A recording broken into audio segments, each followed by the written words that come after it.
on. Kevin Brady's a Republican out of Texas. Sir, good morning to you. Well, good morning. You think this is a good idea? Do it now?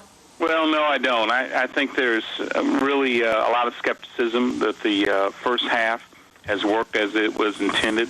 I think there's a concern that really we have more of a crisis of confidence than anything else, rather than a lack of money coming into the system. People are just convinced there's more and more bad news out there on the mortgage side, and I think that's why consumers and businesses are holding back on their cash and their spending. Well, that brings us to the crux of the whole matter. What do we use it for now? You know, at this point, I get the sense that we're almost over prescribing medicine to the patient. You know, the Treasury and the FDIC and the Fed have all, reacted quickly to this morphing financial crisis, but it's almost like we're giving the patient a pill every 5 minutes and saying, "Are you cured yet? Are you cured yet?" I think we have to let some of these things work, and we have to get back to the bottom of the problem, which is the mortgage crisis. And I'm convinced we ought to have a 9/11 type commission focused on this financial crisis, not only how it was caused, but how we really solve it. So you're suggesting go a little patient at the moment. Let's see if what we've done already works before we make another move. Now, one of the big issues from the fall was the lack of transparency in the following sense.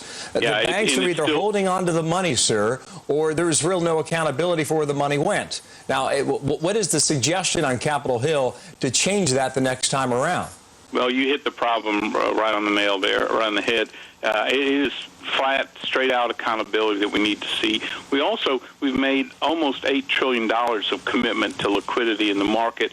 I think members of Congress want to know how that is working, because we just don't see the credit market unblocking like we'd hoped, and don't see the liquidity in the loans that we'd hoped. And we're hearing from our small businesses lines of credit being pulled back without cause.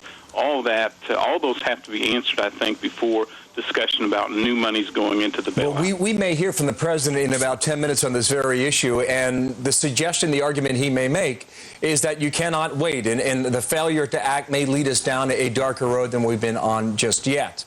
Where do you stand on that argument?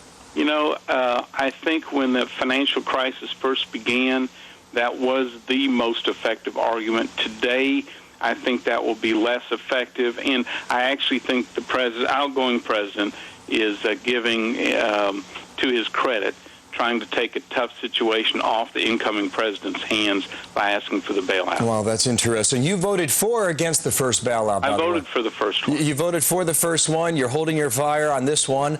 Do Republicans in Congress have enough to block it if a vote comes to the floor? Right now, I'd say there's probably bipartisan skepticism on this issue. I'm not sure it's one party or other at this point.